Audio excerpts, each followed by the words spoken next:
अस्सलाम वालेकुम काश्तकार भाइयों, हमारे मुल्क में बहुत सा रकबा रेतला है, रेतली जमीनें हैं और रेतले रकबे के ऊपर हमारे काश्तकार दोस्त गंदम की फसल भी काश्त कर रहे होते हैं। अब रेतले रकबे के ऊपर जब आप गंदम की फसल काश्त करते हैं, यानी कमजोर रकबे के ऊपर जब आप गंदम की फसल काश्त करते हैं, तो आपकी पैदावार 35-40 मन फी एकड़ से ज्यादा हासिल नहीं होती और इस पैदावार के साथ हमारे काश्तकार दोस्तों को कोई खास मुनाफा भी हासिल नहीं होता। काश का भी आज की वीडियो आपके लिए बहुत अहम है, क्योंकि रेतले रकबे के ऊपर गंदम की फसल आप काश्त करेंगे इस तरीके के साथ जो आज आपको हम बता रहे होंगे, यानी आपको कुछ टिप्स दे रहे होंगे।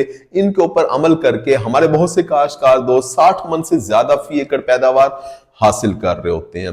काश का भी सबसे पहले रेतले रकबे के ऊपर जब आपने गंदम की फसल काश्त करनी है, तो आपने या तो अरूज वैरायटी काश्त करनी है, या निशान वैरायटी काश्त करें, या सवेरा वैरायटी काश्त कर लें। अगर पुरानी वैरायटियों की बात की जाए तो फैसलाबाद 2008 वैरायटी और अब्दुल सत्तार वैरायटी, ये पुरानी वैरायटी काश्त करके भी आप 60 मन से ज्यादा फी एकड़ पैदावार हासिल कर सकते हैं, लेकिन आपको फरवरी के पहले हफ्ते के अंदर रस्ट वाला स्प्रे करना होगा, क्योंकि इन दो वैरायटियों के ऊपर रस्ट का हमला ज्यादा होता है। काश्त का भी रेतले रकबे के अंदर जब आप गंदम की फसल काश्त करें तो बीज आपने थोड़ा सा ज्यादा इस्तेमाल करना है। 50 किलोग्राम की बजाय आपने 55 से 60 किलोग्राम फी एकड़ बीज डालना है, क्योंकि होता क्या है कि बहुत से शगुफे मर जाते हैं गर्मी की वजह से, कमजोरी की वजह से। जब आप बीज ज्यादा इस्तेमाल करते हैं तो ऐसे शगुफे जिनके ऊपर सिट्टा बनता है उनकी तादाद खेत में बढ़ जाती है, यानी आपके खेत के अंदर सिट्टों की तादाद बढ़ जाती है, आपकी पैदावार बढ़ जाती है। लिहाजा आपने 5 से 10 किलोग्राम फी एकड़ बीज ज्यादा इस्तेमाल करना है। काश्त का भाई गंदम की काश्त का तरीका काश्त बहुत अहम है। हमारे काश्तकार दोस्तों को चाहिए कि रेतली जमीनों के अंदर ना तो वतर के जरिए गंदम की फसल काश्त करें और ना ही गपछट करें। आपने करना क्या है कि खुश्क जमीन तैयार करनी है, बीज का और खाद का छटा करना है, हल सुहागा लगाना है, ऊपर से पानी लगा देना है। इस तरीके से जब आप गंदम की फसल काश्त करेंगे तो सारा का सारा बीज आपका उगाव करेगा, खेत के अंदर पौधों की तादाद बढ़ जाएगी, जर्मिनेशन के मसाइल नहीं होंगे।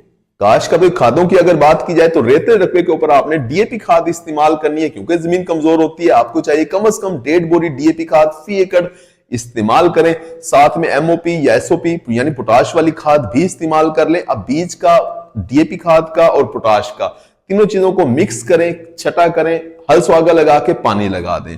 काश्त का भी पहला पानी क्योंकि आमतौर पे 18-20 दिन की फसल के ऊपर लग जाता है, आपको चाहिए कि आप पानी लगा दें और जितना जल्दी हो सके यूरिया खाद का छटा कर दें। यानी आपने पानी लगाने के बाद यूरिया खाद का छटा करना है और शाम के वक्त यूरिया खाद का छटा करें। काश्त का भी दूसरा पानी आमतौर पे 40 दिन की फसल के ऊपर लग जाता है, दूसरे पानी के ऊपर भी आपने ऐसा ही करना है, यानी आपने पानी लगाना है और उसके बाद शाम के वक्त आपने यूरिया खाद का छटा कर देना है। दूसरे पानी के बाद आप जड़ी बूटियों वाला स्प्रे भी करवा रहे होते हैं। हमारे काश्तकार दोस्तों को चाहिए कि ऐसा जड़ी बूटी मार स्प्रे का इंतखाब करें जिसका स्ट्रेस कम से कम हो, या फिर ऐसा भी कर सकते हैं कि 1 एकड़ की जो जड़ी बूटी मार जहर की जो खुराक है वो 1.5 एकड़ के ऊपर इस्तेमाल करें। इससे जड़ी बूटियां भी कंट्रोल हो जाएंगी और आपकी फसल के ऊपर स्ट्रेस भी नहीं आएगा, यानी आपकी फसल पिलाहट के अंदर नजर नहीं आएगी। रेतले रकबे के ऊपर बहुत बड़ा मसला यही होता है कि हमारे बहुत से खेत पिलाहट के अंदर नजर आ रहे होते हैं। या तो वो जड़ी बूटी मार जहर का स्ट्रेस आता है, उससे पिलाहट नजर आ रही होती है, या फिर कमजोरी की वजह से नजर आ रही होती है। अगर कमजोरी की वजह से पिलाहट है तो आपको चाहिए कि आप यूरिया खाद के स्प्रे करवा लें। 3 किलोग्राम 100 लीटर पानी के अंदर यूरिया खाद हल करके आप स्प्रे करवाते जाएं। ये एक सस्ती खाद है, आप स्प्रे ज्यादा कर सकते हैं, 2, 3, 4 स्प्रे जितने करना चाहें आप करें। 5-5, 6-6 दिन के वक्फे के साथ करें, ताकि फसल के अंदर कमजोरी ना आए और फसल आपकी हरी भरी रहे।